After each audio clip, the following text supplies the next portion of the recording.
asubuhi. Njoo pamoja tumshangilie Mungu wetu kwa mema anayotutendea kila siku. Utasikia neno la Mungu na shuhuda nyingi zinazotutia nguvu. Chagua Star TV, kituo kilicho bora. Star TV brightens your day.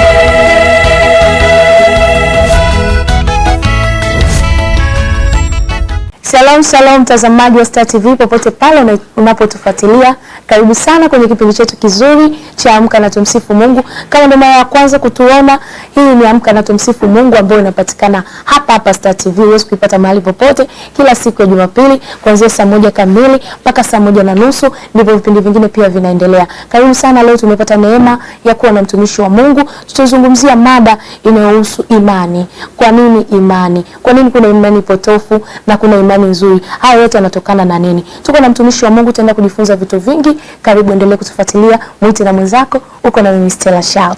Bwana Yesu asifiwe. Amen. Bwana asifiwe.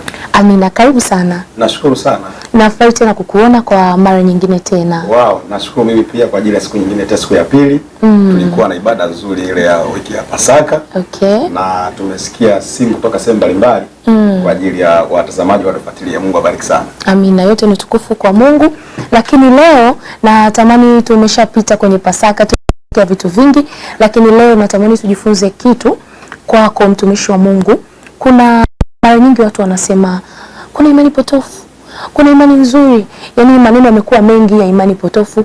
Huyu mtungaji ni ana imani potofu. Ni huko hivi. Tunawezaje kutofautisha kati ya imani sahihi na imani potofu? Amen. Nishukuru sana mtangazaji Stella Shao. Mungu kubariki sana kwa ajili ya maandalizi na grupu zima la Star TV kwa ajili ya kuwaletea watazamaji mambo mazuri kama haya.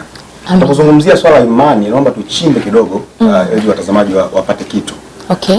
Nitamani tuichambue imani katika upande wa Kigiriki. Okay. Imani, neno la Kigiriki imani inaitwa pistis, kwa maana thabiti ama uhakika. Okay. Au mbeleni pale nasema kushawishika, kushawishiwa. Kwa unaposema imani, ndani yake lazima kuwe na hakika. Yaani huyo mtu ambaye anakuwa anafuata hiyo imani lazima awe na uhakika. Lakini pia lazima awe na thabiti kwamba aamini kile kitu ambacho anafundishwa na kuelekezwa anaekanacho. Lakini tunapozungumzia katika mifumo ya imani in general, katika namna jinsi watu wanavyofuatilia katika imani zao, mifumo ya imani ni mkusanyiko wa mafundisho, mitazamo na taratibu ambazo mtu hujengewa na kuzirisi, baadaye huzitumia kama msingi wake wa maisha. Okay. Kwa hiyo unaposema imani ni mkusanyiko wa mafundisho, ndani ya hicho kitu ambacho mtu afundishwa, kuna fundisho ambalo huyo mtu amejengewa. Na baada ya kujengewa huyo mtu fundisho hilo analilisi. Okay. Baada ya kulilisi hulitumia katika namna ya maisha yake ya jumla. Okay. Unakuta kuna mtu ambaye ana imani za kishirikina, mwingine ana imani za kufuata mizimu, mwingine ana imani upande wa Mungu aliye hai. Maana yake amefundishwa na amejua hilo fundisho ni fundisho sahihi. Sasa tunaposema fundisho, yako mafundisho ambayo ni sahihi, na mafundisho ambayo sio sahihi. Kwa sisi wa Kristo ni vizuri tufahamu, watu wa Mungu ama ulimwengu mzima wajue kwamba kwa sisi wa Kristo kuna kitu kinaitwa doctrine. Okay. Doctrine ni fundisho la msingi linalohusu neno la Mungu.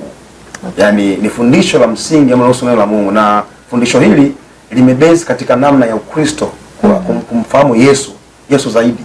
Yesu ni nani? Anakuja kufanya nini hapo ulimwenguni? Na kwa nini Yesu aje? Kwa nini Yesu asulubiwe? Kwa nini Yesu ateswe? Kwa nini Yesu auawe? Okay. Hii fundisho hili linamsaidia mtu kujua maisha yake anapomwamini Kristo. Maisha yake yanakuwa yako salama katika namna ya ulimwengu huu. Lakini ndani ya fundisho doctrine ina mambo mengi sana. Masuala ya Roho Mtakatifu, ina masuala ya binadamu ametokea wapi, Mungu ni nani. Kwa hiyo tunapokuwa tunasema swala la imani, sio jambo la kawaida, ni jambo nyeti sana. Na watu wafahamu kwamba issue ya imani ni jambo la kiroho, sio jambo la kimwili. Imani ni swala la kiroho. Ndio maana mtu kuta ameshakuwa na imani kwa upande wa Mungu wake ni ngumu kumtoa.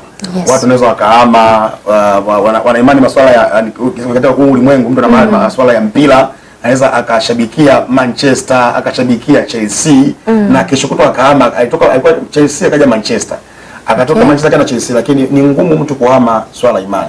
Imani si kitu ambacho ni common sana. Okay. Sawa, kulingana na hiyo definition ya imani, ina maana imani ni kitu ambacho mtu anajengewa, anaaminishwa, anasimama nacho, anaendelea kukiamini na maana anakuwa nacho. Sasa kuna hii kusema kwamba imani hii ni potofu na hii sio potofu. Nije kwenye pointi hii. Imani potofu, kuna mtu anaweza kusema pale sio sahihi, ni imani potofu. Na kweli mkiangalia kwa macho ya kitumishi mnaona pale sio sahihi kutokana na vitu ambavyo mnavifahamu nyie, uthibitisho wenu. Sasa pale Mungu hayupo.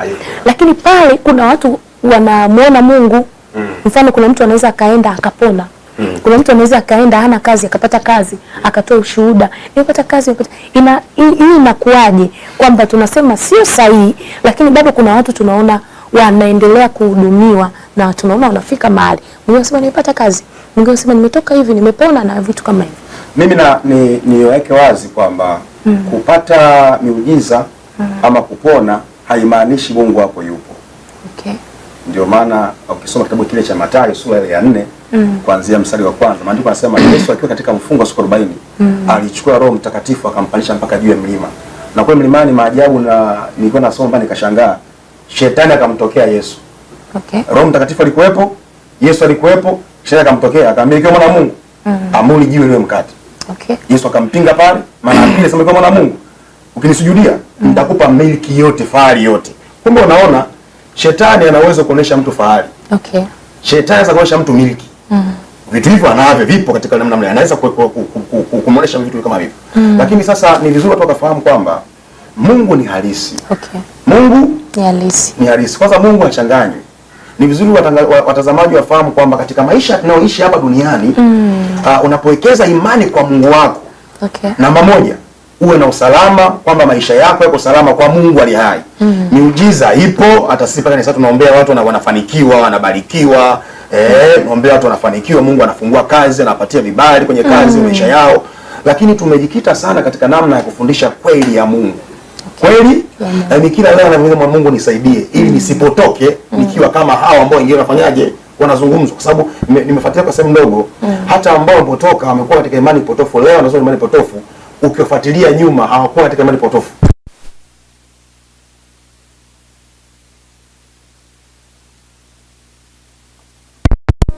Maisha yake na familia yake, anaona kulipa makodi ya nyumba kila siku, ameona hii haiwezekani, acha nikimbilie huku, ni miliki nyumba yangu na gari langu, maisha yangu, leo niko Dubai, kesho niko Marekani, kesho niko wapi. Watu wameamua kutoka katika kweli ya Mungu na kuishi maisha haya ambayo ni ya kawaida katika namna hii. Okay. Na ni hatari sana. Okay, nimekuelewa vizuri. Lakini bado kuna mtazamaji anatuangalia hapa leo, anaelewa kabisa, mwingine anaelewa, lakini anaelewa kabisa kule wanasema mimi imani, hakuna imani, hakuna Mungu, ni imani potofu. Lakini pale mimi ndo nitaenda kwa sababu nimepata uponyaji pale na vitu kama hivyo. Lakini wakati mwingine hata kama ni potofu, hajapata vitu hivyo ambavyo tunavisema kama ushuhuda na vitu kama hivyo, bado anaweza kwenda pale kwa sababu kule kunavutia. Kuna vitu ambavyo vinamvutia mtu yote wa kawaida.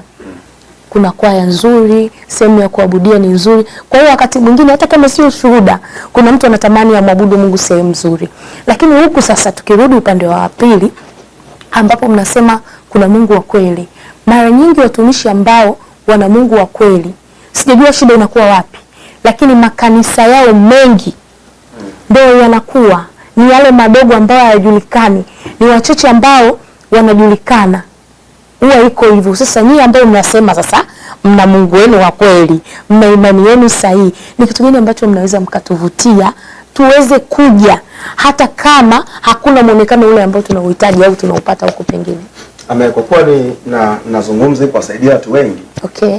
Mungu anapatikana eneo lolote. Okay. Iwe chini ya mti, iwe kwenye kibanda, eneo lolote.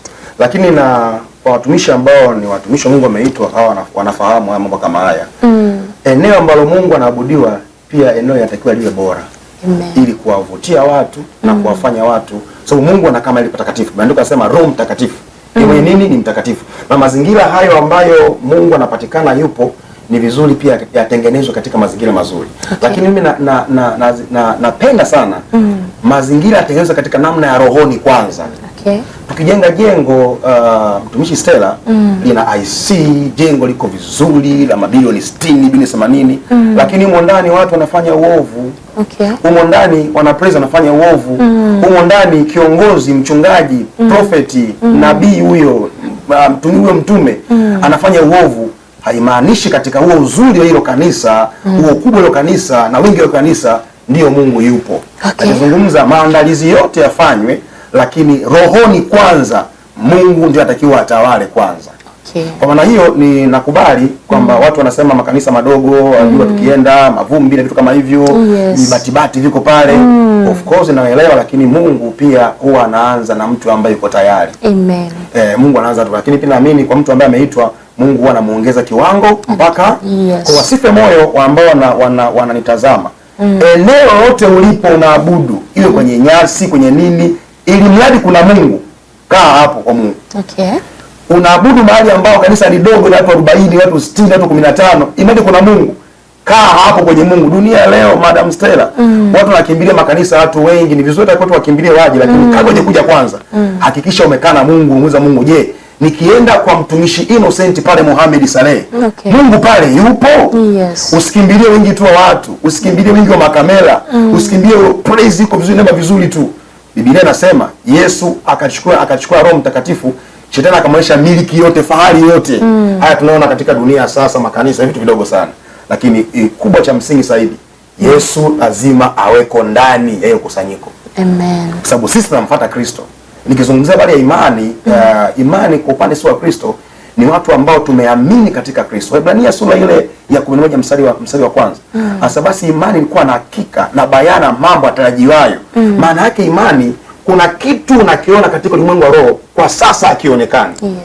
Na muamini Mungu, na nikiwaambia hapa imani, mimi namwamini Kristo. Yesu ni Mungu ni baba yangu. Nimemfuata Kristo, huyu ndio kila kitu kwangu. Ninaowaambia hawaamini, ila mimi ndani yangu nimeshaweka mizizi na nimeshakuwa na uhakika na sitoki tena kwa Kristo.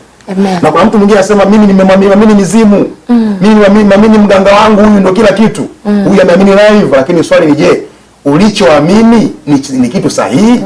Sababu mwisho wa hii dunia itaharibiwa, itaondolewa.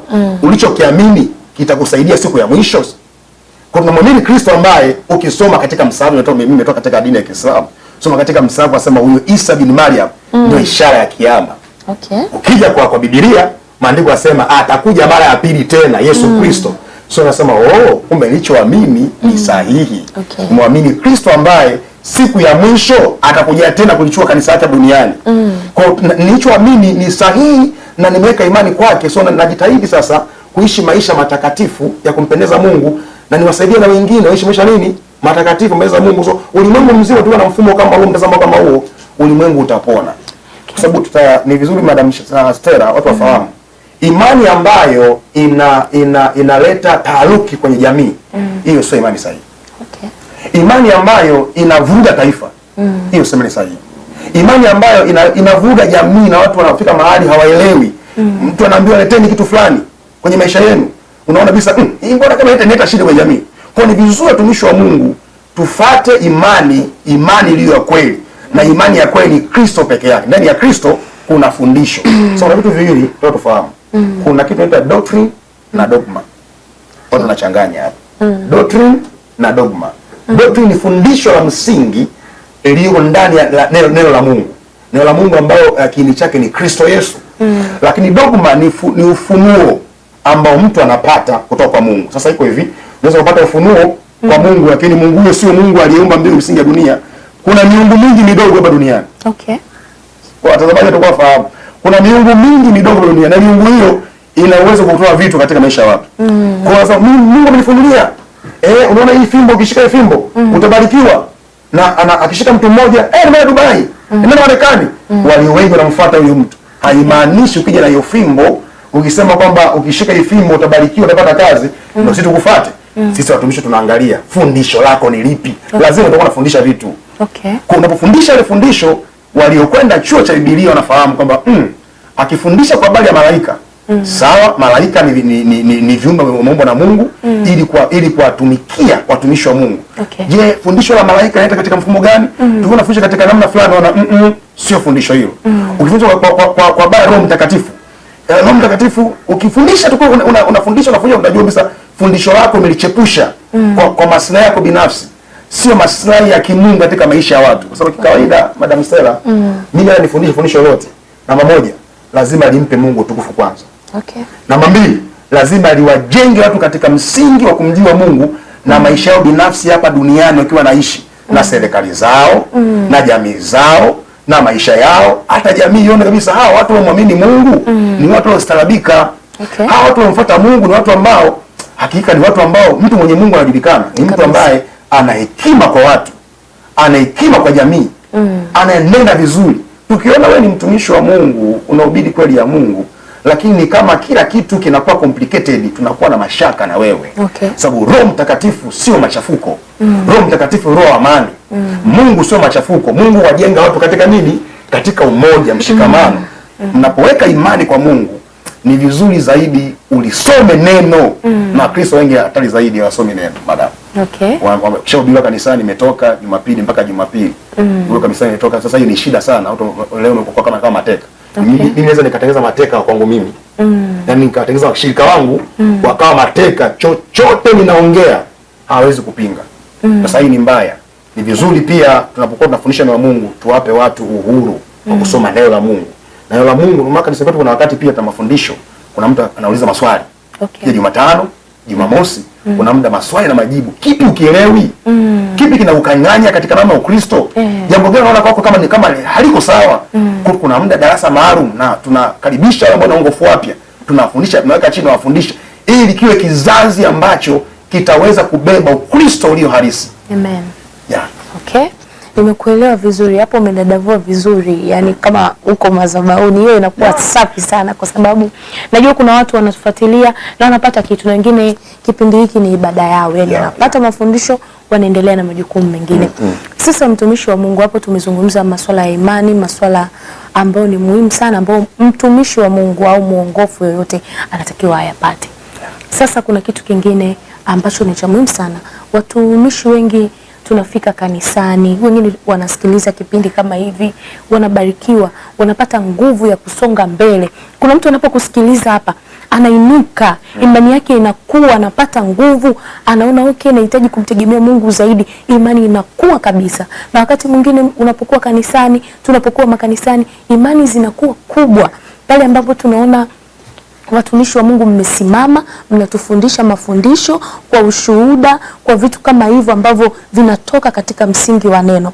Lakini shida yetu kubwa inakuwa pale, yani shida ya watu wengi, pale ambapo tunatoka nje ya kanisa kwenda sasa kukabiliana na vita wenyewe, mfano kuelekea majumbani, kuelekea kazini na shughuli za kila siku. Pale wiki inapoanza, tumetoka kanisani Jumapili, tumeona kabisa tunaweza kukabiliana na kila kitu, lakini wiki inavyoanza Jumatatu mpaka tuje tuikute Jumapili tunapigika, kiasi ambacho ukifika Jumapili kama ndo umeokoka, imani haipo, nguvu haipo, na unakuta Jumapili ni ulishangilia, ukatoa hata ushuhuda, jamani nimemwona Mungu, nimefanya hivi, mimi nitasonga mbele, sio na nini, vitu ni vingi. Lakini hiyo wiki ndo wiki sasa yani inakwambia, kuna mwimbaji mmoja aliimba, nikicheka siku moja nitalia wiki nzima. Sasa ndio ile umecheka Jumapili, kuna wiki inakusubiria. Mimi niseme nimpe pole huyo mwimbaji, na anapotunga maudhui kwa ajili ya kuwasaidia watu, usipeleke video kwa watu. Kristo alikufa na alilia msalabani, alisema msalabani ili tucheke. Imani ya Kristo ni halisi. Imani ni tegemeo la mwisho kwa mwanadamu. Katika vitu ambavyo mtu anaweza akategemea na akawa yuko salama na akaipushwa mabaya yote, akatoka kwenye shida zake zote, ni swala la imani. Imani ilisema katika vitu ni vya muhimu katika maisha ya mtu, imani. Imani inaweza kumuokoa mtu na hatari. Na kuna mtu ananiangalia sasa hivi amekaa mahali amechoka, amesali makanisani, amehudumu makanisani, amejitoa sana kumtumikia Mungu, lakini haoni matokeo ya imani yake. Haoni matokeo kile anachokifanya. Unasoma Madam Stella kwamba Jumapili imehubiriwa, lakini katikati wiki nzima ni kama ninakutana matatizo ambayo yani sioni ufumbuzi wake, sioni matokeo yake. Ni kwamba ni hivi, Kristo wengi sana hawajaweka imani kwa Mungu ile ya maisha yao yote. Wanaweka imani kwa mambo kadha wa kadha. Ataka mhubiri akihubiri, atamani mhubiri aseme pokea kazi. Okay. Pokea uchumi. Pokea ndoa. Oh, haya ni mazuri na Kristo ametuwekea. Na yapo yatokea. Niwaambie hata wewe unitazama, yapo kwa ajili yako. Okay. Lakini imani ni tegemeo. Atakuwa uweke imani kwa Mungu ambayo ni tegemeo ambalo litakusaidia katika mambo yako yote. Adui anajua kila unachokiwaza, adui anajua. Maandiko yanasema shetani ni mshtaki wetu mbele za Mungu. Okay. Anaangalia kwamba huyu Stella anahitaji kwa ajili ya masuala ya uchumi. Anahitaji Stella ainuke kwa ajili ya huduma yake, familia yake, kwa ajili ya mipango yake. Shetani anajua atakubania wapi. Mtu mwenye imani, hata shetani atokee wapi, atapita katikati ya shetani, shetani atashangaa huyu mtu ana nini? Kwa nini? Imani, niseme upande mwingine, imani ina uwezo ya kuangusha kazi zote za ibilisi ambazo alishazipanga katika maisha ya mtu. Imani ina uwezo kusambaratisha mipango yote ya giza kwenye maisha yetu. Kuna mipango ya giza. Nilikuwa namwambia mtu mmoja kama wiki mbili, yeye yuko Kenya. Okay. Ana kampuni itaja kwa masuala ya kisheria. Lakini sema mchungaji ameshangaa. Naenda ilikuwa ni kampuni ambayo ataweza mifuko ya kama ya kwetu hii. Asema nimeenda kwenye kampuni asubuhi yake, nakuta kwenye ule mkasi ambao unakatia mifuko kuna miguu ya mbuzi imekauka. Na nipiga picha akanionyesha. Miguu ya mbuzi imekauka, miguu ya mbuzi imekauka, inatoka damu. Okay. Wiki iliyofuata mambo yaliingiliana ya mamlaka, vitu kama hivyo, ile kampuni ikafanyaje? Ikafungwa. Na akasema kwa kweli kampuni imefungwa, walinzi kwa ile kulipa kaa hakuna, vitu kama hivyo, miezi inaendelea. Akasema nikapata mlinzi mmoja akae wapi? Alinde kwa ile godown. Anasema mlinzi wake apili anipigia simu kwamba kaka njoo. Anafika pale, anamwambia sitaki kukaa kwenye kampuni tena. Niliyoyaona sikwambia, akaondoka. Sasa nimekutana naye, kumbe kama amenisikia kwa radio fulani kwa nahubiri. Okay. Akanisikia akafuata kwa mtandao, akataka mambo sana akanipigia. Akaniambia basi mambo nisaidie mambo hivi, nikamwambia yote haya hapo katika ulimwengu. Okay. Ushirikina upo, mimi nafahamu. Hata ulikuwa unakataa ushirikina. Ushirikina upo. Na upo wa level, ushirikina upo kwa kila aina ya level. Yes. Lakini chenye kinaweza kutusaidia katika maisha yetu ni kuwa na imani na Kristo. Okay. Na Yesu ana mchanganyo. Unajua kuna watu wanasema kwa kuwa nimefundishwa na ndio kwa mafundisho. Kafundishwa na mtumishi wake kwa bale imani, kapewa visaidizi. Akisikia kwenye bati kuna kitu kimelia chwa, anaamka, anachukua mafuta, maji, anarusha. Ndugu yangu, kuna vitu unaweza ukarusha. Yesu anafika mahali. Kuna vitu unaweza ukarusha isifike mahali popote. Okay. Uchawi ni roho. Mbona kupa sawa? Watu wanafikia elewe. Uchawi ni sayansi ya ajabu sana. Mchawi anaweza akae kwa Mwanza, lakini anamloga mtu wa Dar es Salaam. Wala hajasafiri. Okay. Hajakuja Dar es Salaam, anatuma kombora kutoka Mwanza je wapi? Dar es Salaam. Mchawi anaweza akae kwa Kongo, lakini anamloga mtu ambaye yuko Iringa. Sasa utafikiria sasa hiyo logic kwamba nikichukua hichi kimaji nitume kwenye pembe, huyo mchawi ataondoka. Kuna level ya uchawi, unaweza kupambana nayo kwa vitu kama hivi. Kuna level uchawi mwingine uweze kupambana nayo. Sure. Sababu Yesu Kristo ni halisi. Biblia inasemaje? Mamlaka yote nimewapatia nyinyi. Maana yake ukimwamini Kristo, Yohana sura ya 15 mstari wa 1 mpaka 6, anasema kaeni ndani yangu nami nikae ndani yenu. Kama vile Baba alivyo ndani yangu, mimi siwezi kufanya jambo lolote kwa sababu kwa Yesu kanda ndani yako, ile mamlaka ya Kristo inakuwa ndani yako. Kitabu cha Luka sura ya 10:19 anasema nimepewa mamlaka yote hapa nani juu yenu.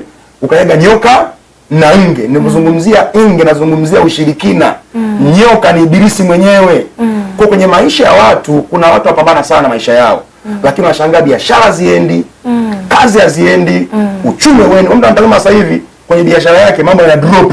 Yes. Lakini una biashara kubwa na unajulikana, lakini mambo yaende, unafikiria unakopa, unawekeza, hela inaondoka. Ni hivi, kuna ushirikina upo.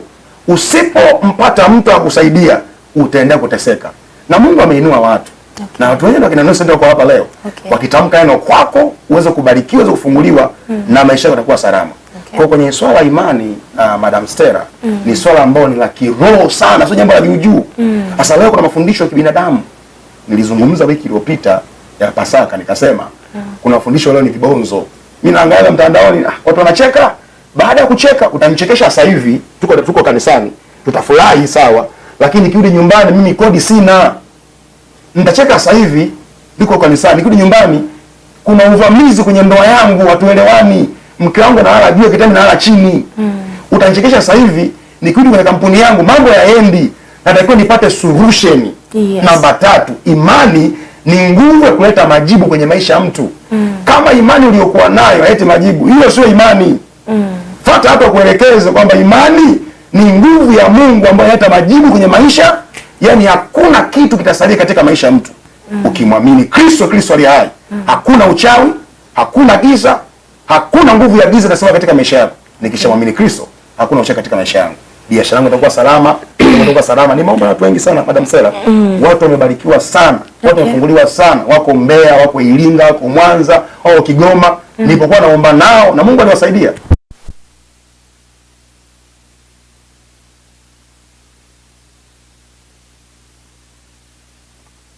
Utakaa katika maisha yako. Okay. Kwa hiyo ni vitu vya muhimu sana, Madam Sela.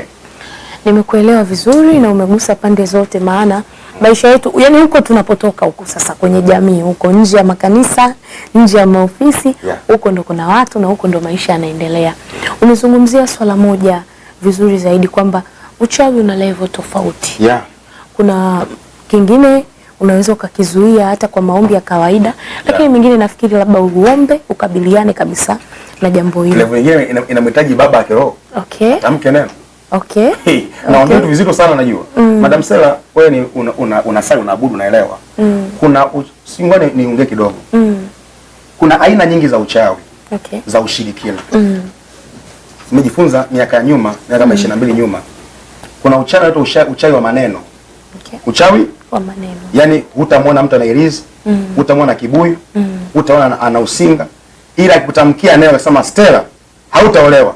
Stella ni hivi, watakuja mpaka Marekani watakuchumbia na mabilioni. Lakini ikikaribia wakati wa ndoa, hakuna kitu kinakaa. Kuna mtu anatazama sasa hivi ambaye changamoto hiyo. Mwingine ana CV zote. Kasoma, kasomeshwa mpaka sasa anasema, "Mbona tumetupa hii hela?" Lakini akienda ofisini, wakimpokea ofisini, appearance yake peke yake tu wanasema huyu anafoka hii nafasi. Lakini akiacha CV, hakuna mtu anakumbuka kumpigia simu. Na kuna mwingine anafungua biashara, yani swala biashara sio shida. Familia yao ni watu wa biashara, makampuni nani, lakini hiyo biashara wake yeye impi faida. Ni kama anapiga mark time tu. Ni hivi uchawi kwa level. Yamkini hiyo unachopitia umetamkiwa neno. Na tunasema kuna makuhani wa giza. Kabisa. Ameweza kutamkia neno, ni mwanamke, ni binti, ana level ya kuhani kwenye mtaa. Ana level ya kuhani kwenye familia. Kwenye familia tulikotoka kuna makuhani wa giza. Kazi yao kubwa ni kufanya maisha yetu yasonge mbele.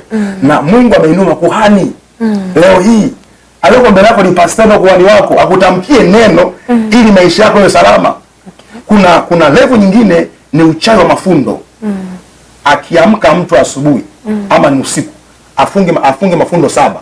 Fundo la kwanza, fundo la pili, fundo la 3, fundo la 4, fundo la 5, kwa vitu vinachanganywa humo. Aseme kuanzia sasa namtaja huyu mtu anaitwa mda Naomi. Naomi, kazi yako naifunga.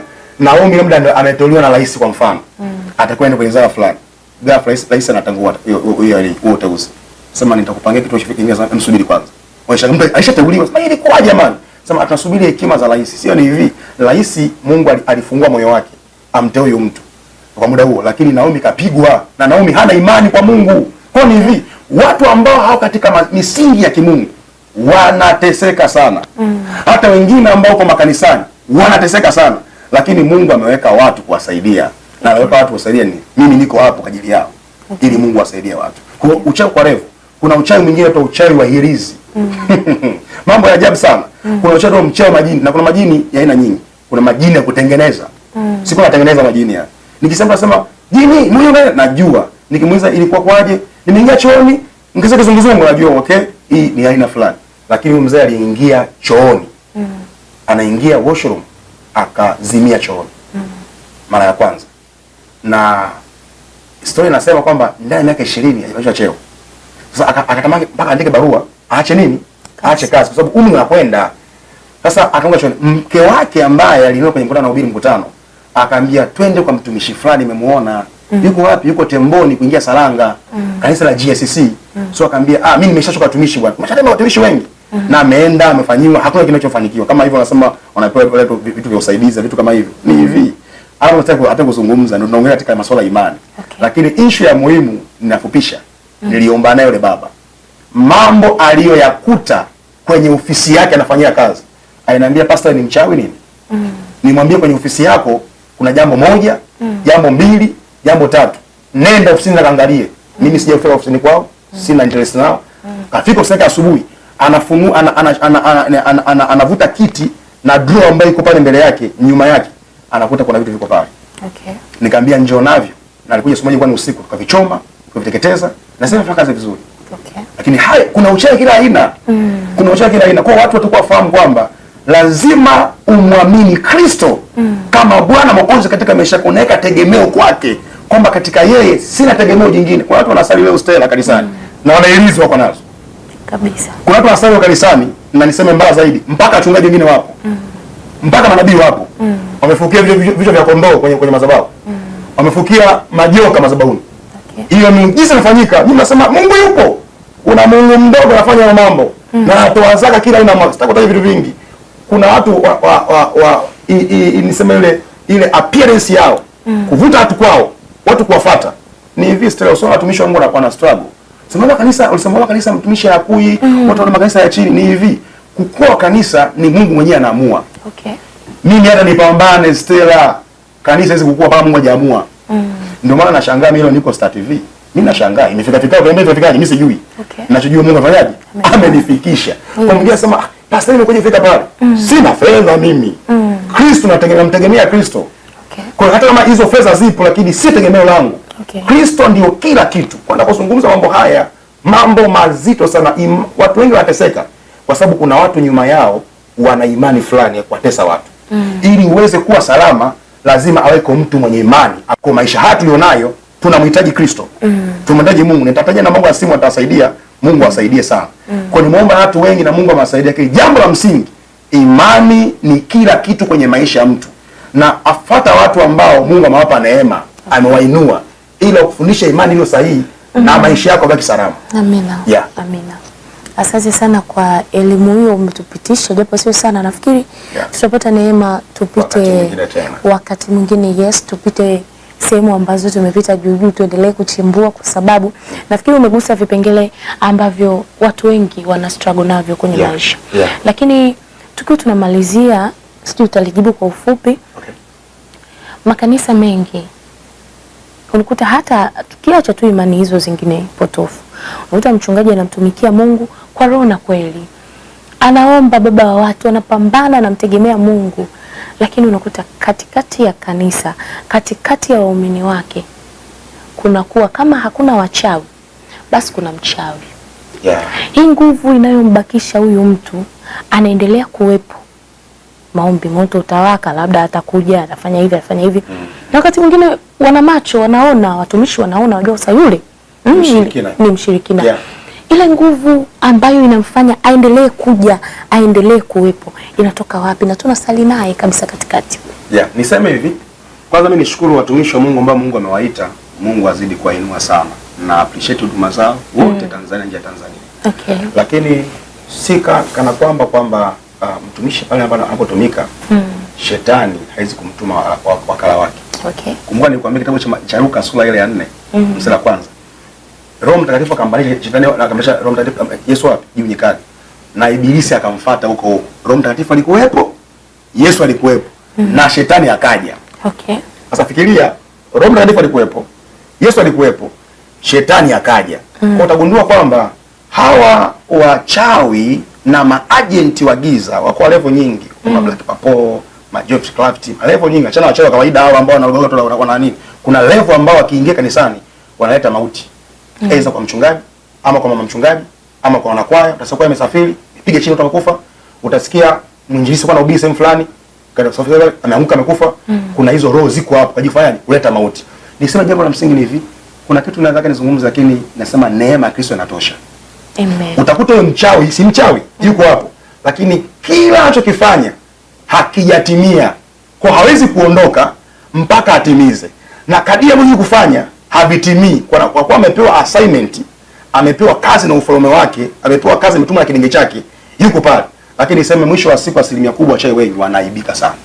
Kwa niseme kama ni mcheo kanisa fulani, aiseni hivi, bora uokoke. Wengi wanakufa. Wengi wanakufa na wanaibika. Mimi naongea haya ni sitaki kuzungumza, lakini ni miaka miwili nyuma. Tokea mambo kama haya. Na nikamwambia watu, unaona kuna ajali inakuja. Ajali inakuja. Na nilisema hapa kanisani Mungu ameniambia hatutazika huu mwaka mzima.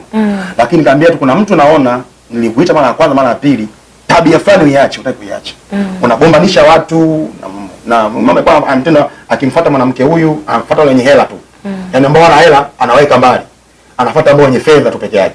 Akiwa na fedha una kaelimu fulani anakusogeza karibu. Kumbe anacheza vikoba kwa anataka tu nini? Wenye fedha ili azungushe vikoba vyake hafanufaiki. Nilipogundua nikasema no. Kanisani sio sema vikoba. Vikoba ni nje ya kanisa. Kanisani tunakuja kuabudu Mungu aliye hai. Kumbe ndani yake ana hiyo roho.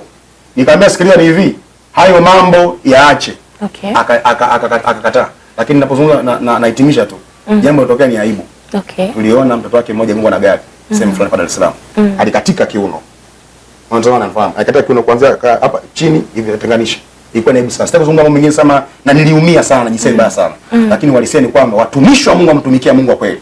Watu waogope sana. Hata kama hana gari, hata kama ana nyumba, yuko pale, mheshimu sana mtumishi wa Mungu. Hata kama wake ni ya chini, lakini kuna naye Mungu amebeba juu yake. Amina, amina. Mungu akubariki sana, na nafikiri umetutembeza vizuri kwenye masuala ya imani. Naamini mtazamaji unayetufuatilia hakika umepata kitu, naamini itakuwa shuhuda kwa yale ambayo tumepita, na pengine umepata majibu ya maswali yako. Neno moja waachie watazamaji tukiwa tunafunga kipindi chetu. Amen. Mimi nashukuru sana watazamaji wa Star TV. Mungu awabariki sana, Mungu awainue sana katika maisha yenu. Nitazidi kuombea, nazidi kuombea zaidi kwa nafasi nyingine, wakati mwingine tena tutafundisha zaidi na zaidi na zaidi. Lakini jambo la msingi, mimi napatikana hapa Dar es Salaam, Temboni ya Kimara. Ukifika Temboni kama unatokea mjini Ubungo, ushuka mkono wako kushoto huu kuna bajaji zinaenda Salanga Mwisho. Ukifika Salanga Mwisho pale, kupanda bajaji kutoka Temboni shilingi 1000 Salanga Mwisho, utaulizia kanisa la GICC. Gilgari International Christian Center. Tuna ibada pale Jumatano, tuna ibada Ijumaa na Jumapili ibada ya Kiingereza. Na namba yangu ya simu ni 07 87 68 55 82. Na Facebook tunapatikana kila ibada live ni Innocent Mohamedi. Ninawapenda sana na Yesu yupo. Pigeni simu hiyo na Mungu awabariki sana. Mungu awatetee na Mungu awainue sana. Ninawapenda. Mungu yupo kwa ajili yenu, matatizo yaondolewe yote. Amen. Amina. Mungu akubariki sana mtazamaji wa Star TV popote pale ulipo, ambao umechukua muda wako, umeendelea kutufuatilia, lakini wale wanafamilia ambao kila wiki, kila siku mnaendelea kuwepo, Mungu aendelee kuwabariki sana. Wanafamilia wote ambao mnaendelea kutufuatilia, Mungu awabariki. Lakini zaidi sana Mungu awabariki waandaaji wa vipindi hivi. Fred Sike anayefanya tunakuwa hapa, anaangalia kabisa, mnaona sura yangu vizuri, ni yeye. Mungu aendelee kubariki sana bro. Lakini wale wote ambao wanaandaa kipindi hiki, Mungu awabariki. Ulikuwa na mimi Stella Shao. Usisahau kutufuatilia, usiache kuangalia Star TV, lakini pia usisahau Mungu sio katili. Kwa wakati wake atafanya jambo jipya, litachipua. Je, watu hawataliona? Watu wataliona. Kwa usiache kumtumikia Mungu, usivunjike moyo. Mungu akubariki. Usikose kutazama kila siku ya Jumapili asubuhi. Njoo pamoja tumshangilie Mungu wetu kwa mema anayotutendea kila siku. Utasikia neno la Mungu na shuhuda nyingi zinazotutia nguvu.